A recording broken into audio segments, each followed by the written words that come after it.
ओम शांति।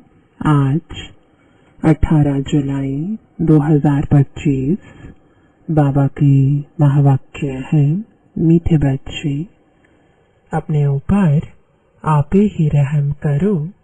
बाप जो श्रीमत देते हैं उस पर चलते रहो। बाप की श्रीमत है बच्चे टाइम वेस्ट ना करो, उल्टा कार्य करो। प्रश्न है, जो तकदीरवान बच्चे हैं उनकी मुख्य धारणा कौन सी होगी? उत्तर है, तकदीरवान बच्चे सवेरे सवेरे उठकर बाप को बहुत प्यार से याद करेंगे, बाबा से मीठी मीठी बातें करेंगे, कभी भी अपने ऊपर बेरहमी नहीं करेंगे। वह पास विद ऑनर होने का पुरुषार्थ कर स्वयं को राजाई के लायक बनाएंगे। ओम शांति। बच्चे बाप के सामने बैठे हैं तो जानते हैं कि हमारा बेहद का बाप है और हमको बेहद का सुख देने के लिए श्रीमत दे रहे हैं। उनके लिए गाया ही जाता है, रहम दिल लिबरेटर। बहुत महिमा करते हैं। बाप कहते हैं, सिर्फ महिमा की भी बात नहीं, बाप का तो फर्ज है बच्चों को मत देना। बेहद का बाप भी मत देते हैं। ऊंच ते ऊंच बाप है तो जरूर उनकी मत भी ऊंच ते ऊंच होगी। मत लेने वाली आत्मा है। अच्छा व बुरा काम आत्मा ही करती है। इस समय दुनिया को मिलती है रावण की मत, तुम बच्चों को मिलती है राम की मत। रावण की मत से बेरहम हो, उल्टा काम करते हैं।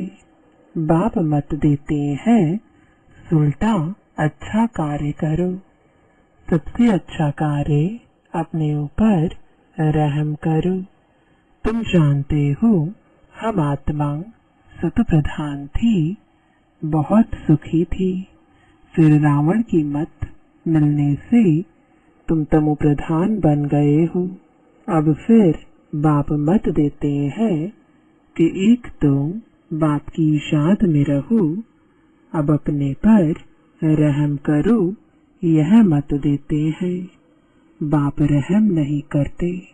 बाप तो श्रीमत देते हैं, ऐसे ऐसे करो, अपने ऊपर आप ही रहम करो। अपने को आत्मा समझ और अपने पतित पावन बाप को याद करो तो तुम पावन बन जाएंगे। बाप राय देते हैं, तुम पावन कैसे बनेंगे? बाप ही पतित को पावन बनाने वाला है। वह श्रीमत देते हैं। अगर उनकी मत पर नहीं चलते हैं तो अपने ऊपर बेरहम होते हैं। बाप श्रीमत देते हैं कि बच्चे टाइम वेस्ट मत करो।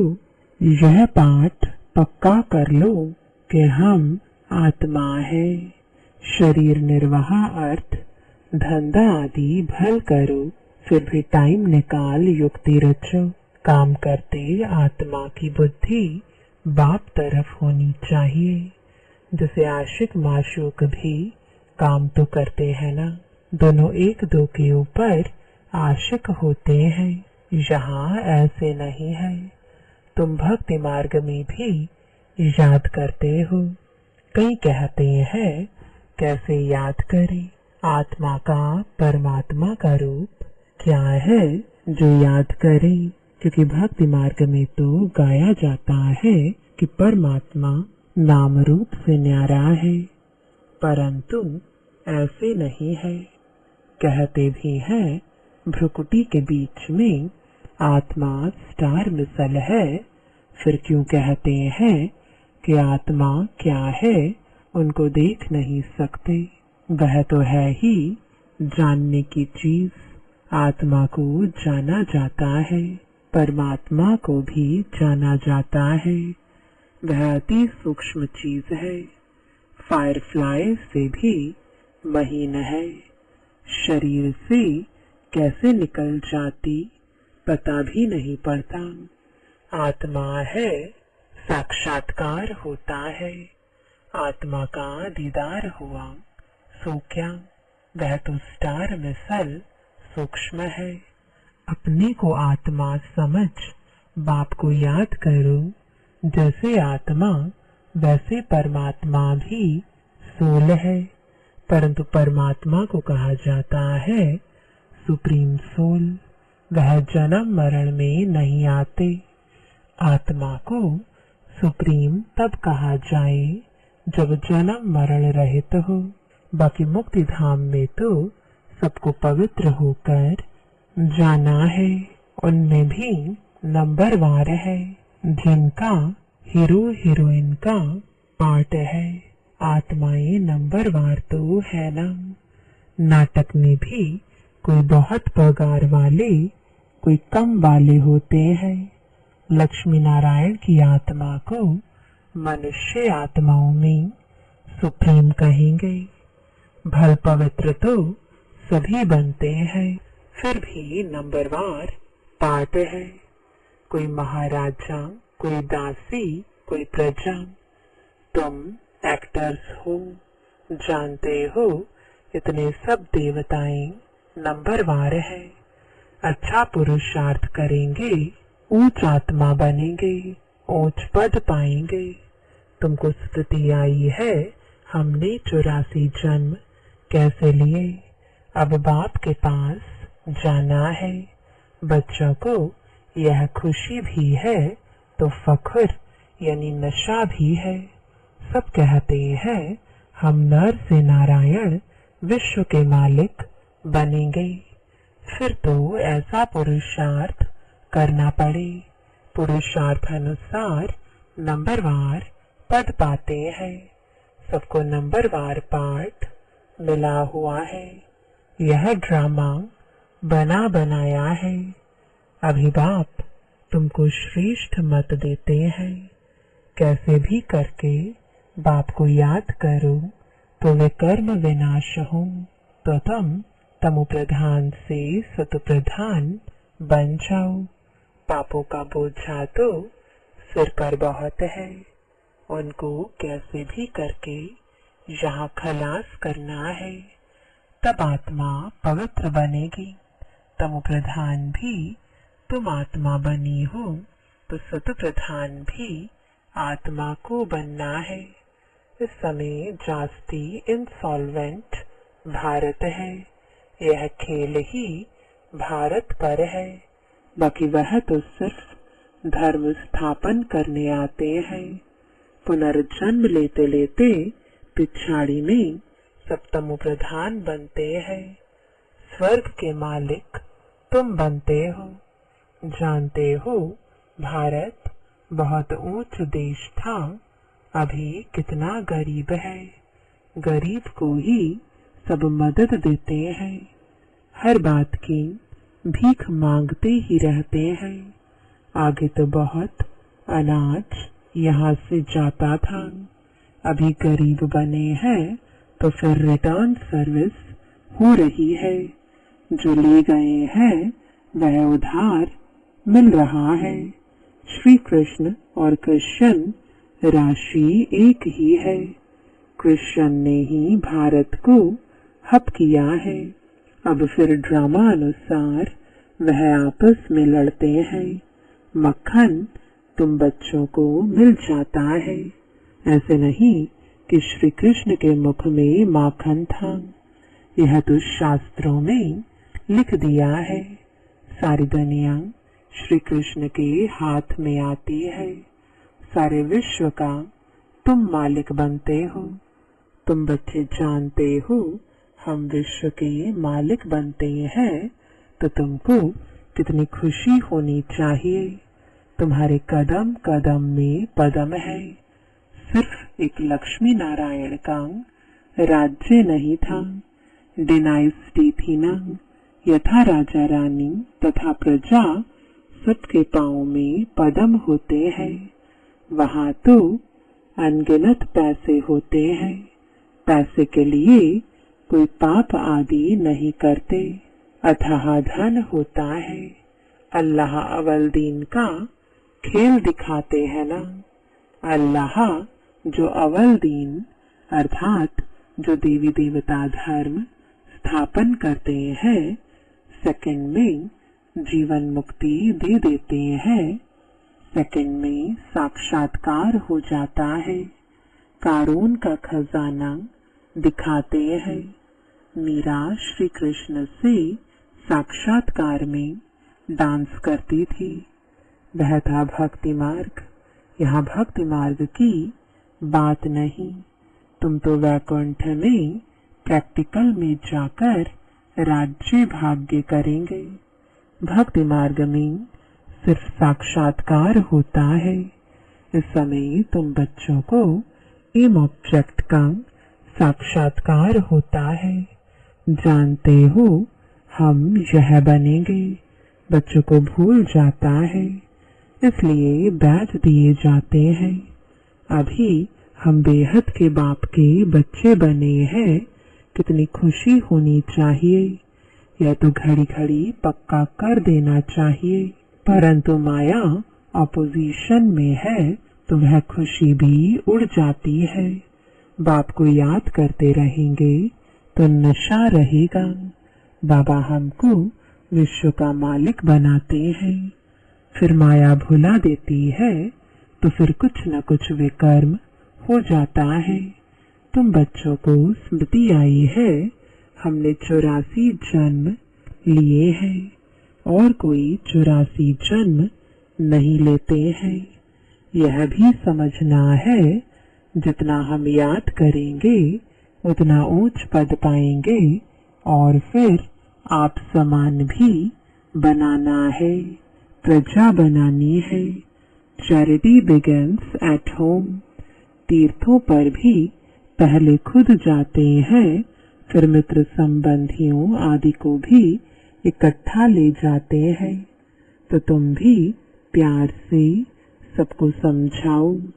सब नहीं समझेंगे। एक ही घर में बाप समझेगा तो बच्चा नहीं समझेगा। माँ बाप कितना भी बच्चों को कहेंगे पुरानी दुनिया से दिल नहीं लगाओ, फिर भी मानेंगे नहीं, तंग कर देते हैं। जो यहाँ का सैपलिंग होगा वही फिर आकर समझेंगे। इस धर्म की स्थापना देखो कैसे होती है और धर्म वालों की सैपलिंग नहीं लगती। वह तो ऊपर से आते हैं, उनके फॉलोअर्स भी आते रहते हैं। यह तो स्थापना करते हैं और फिर सबको पावन बनाकर ले जाते हैं। इसलिए उनको सतगुरु लिबरेटर कहा जाता है। सच्चा गुरु एक ही है। मनुष्य कभी किसकी सदगति नहीं करते। सदगति दाता है ही एक, उनको ही सतगुरु कहा जाता है। भारत को सचखंड भी वह बनाते हैं। रावण झूठ खंड बना देते हैं। बाप के लिए भी झूठ, देवताओं के लिए भी झूठ कह देते हैं। तब बाप कहते हैं हियर नो इविल। इनको कहा जाता है वैश्यालय। सतयुग है शिवालय।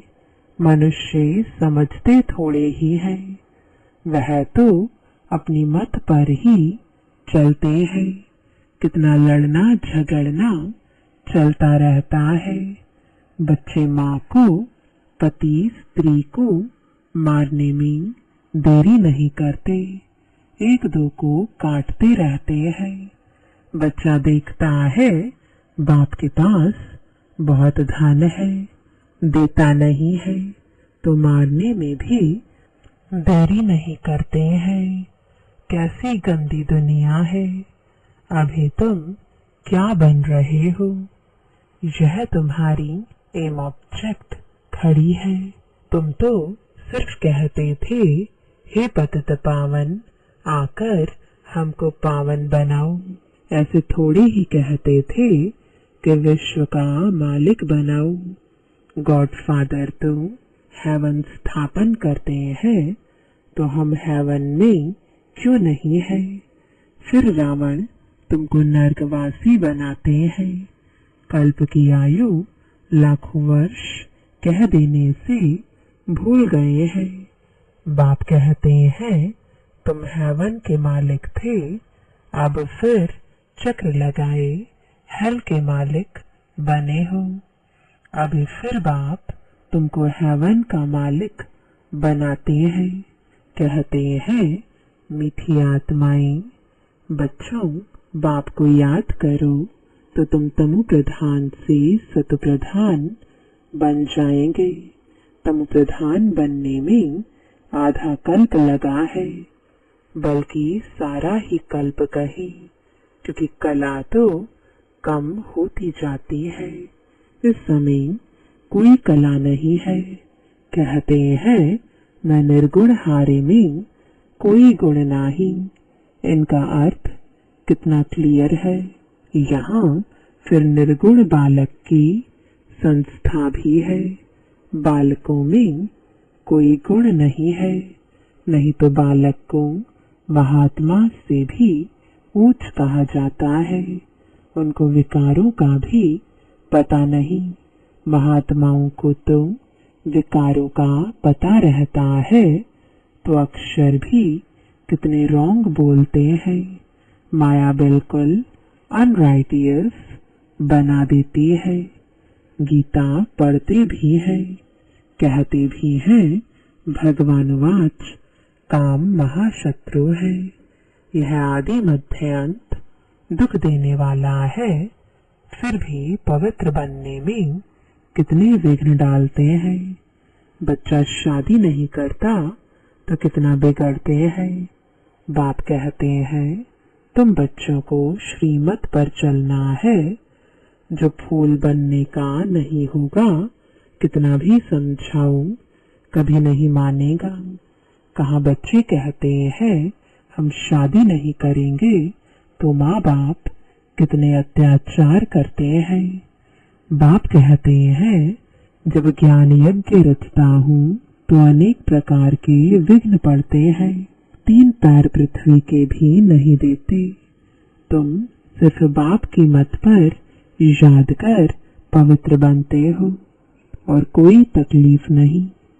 सिर्फ अपने को आत्मा समझ बाप को याद करो।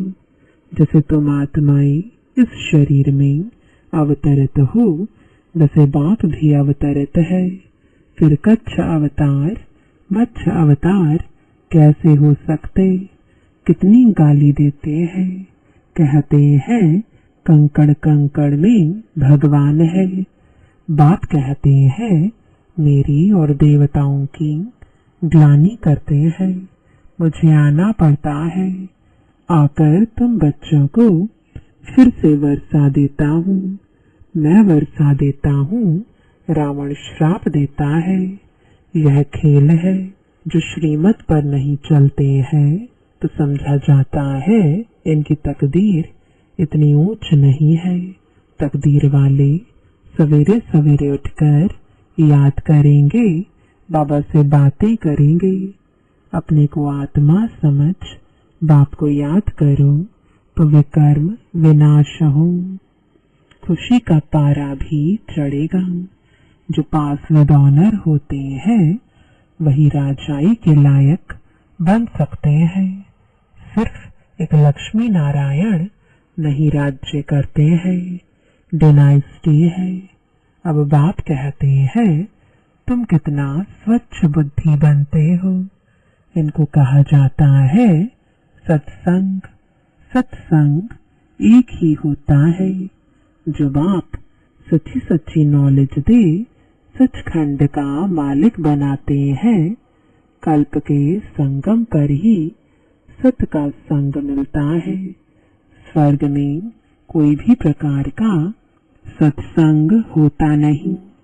अभी तुम हो रूहानी सल्वेशन आर्मी। तुम विश्व का बेड़ा पार करते हो। तुमको सर्विस करने वाला, श्रीमत देने वाला बाप है। तुम्हारी महिमा बहुत भारी है। बाप की महिमा, भारत की महिमा अपरम अपार है। तुम बच्चों की भी महिमा अपरम अपार है। तुम ब्रह्मांड के भी और विश्व के भी मालिक बनते हो। मैं तो सिर्फ ब्रह्मांड का मालिक हूँ। पूजा भी तुम्हारी डबल होती है। मैं तो देवता नहीं बनता हूँ जो डबल पूजा हो। तुम्हारे में भी नंबरवार समझते हैं और खुशी में आकर पुरुषार्थ करते हैं। पढ़ाई में फर्क कितना है।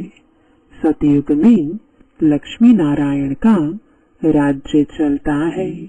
वहाँ वजीर होते नहीं। लक्ष्मी नारायण जिनको भगवान भगवती कहते हैं, वह फिर वजीर की राय लेंगे क्या? जब पतित राजाएं बनते हैं तब फिर वजीर आदि रखते हैं। अभी तो है प्रजा का प्रजा पर राज्य। तुम बच्चों को इस पुरानी दुनिया से वैराग्य है। ज्ञान, भक्ति, वैराग्य। ज्ञान सिर्फ रूहानी बाप सिखलाते हैं और कोई सिखला ना सके। बाप ही पतित पावन सर्व का सदगति दाता है। अच्छा, मीठे मीठे सिकिलदे बच्चों प्रति माता पिता बाप दादा का याद प्यार और गुड मॉर्निंग। रूहानी बाप की रूहानी बच्चों को नमस्ते। रूहानी बच्चों की रूहानी बाप दादा को गुड मॉर्निंग और नमस्ते। धारणा के लिए मुख्य सार है। पहला, बाप की इजाज़त के साथ साथ आप समान बनाने की सेवा भी करनी है। Charity begins at home. सबको प्यार से समझाना है। दूसरा, इस पुरानी दुनिया से बेहद का वैरागी बनना है। Hear no evil, see no evil. उस बेहद बाप के बच्चे हैं, वह हमें कारून का खजाना देते हैं। इसी खुशी में रहना है। वरदान है, हर संकल्प, बोल और कर्म को फलदायक बनाने वाले रूहानी प्रभावशाली भव। जब भी किसी के संपर्क में आते हो तो उनके प्रति मन की भावना स्नेह, सहयोग और कल्याण की प्रभावशाली हो। हर बोल किसी को हिम्मत, उल्लास देने के प्रभावशाली हो। साधारण बातचीत में समय न चला जाए। ऐसे ही हर कर्म फलदायक हो। चाहे स्व के प्रति, चाहे दूसरों के प्रति, आपस में भी हर रूप में प्रभावशाली बनो। सेवा में रूहानी प्रभावशाली बनो, तब बाप को प्रत्यक्ष करने के निमित्त बन सकेंगे। स्लोगन है, ऐसी शुभ चिंतक मणि बनो जो आपकी किरणें विश्व को रोशन करती रहे। आज का अव्यक्त इशारा, संकल्पों की शक्ति जमा कर श्रेष्ठ सेवा के निमित्त बनो। समय प्रमाण, शीतलता की शक्ति द्वारा हर परिस्थिति में अपने संकल्पों की गति को, बोल को शीतल और धैर्यवत बनाओ। यदि संकल्प की स्पीड फास्ट होगी तो बहुत समय व्यर्थ जाएगा, कंट्रोल नहीं कर सकेंगे। इसलिए शीतलता की शक्ति धारण कर लो तो व्यर्थ से बच जाएंगे। यह क्यों, क्या, ऐसा नहीं वैसा, इस व्यर्थ की फास्ट गति से छूट जाएंगे। ओम शांति।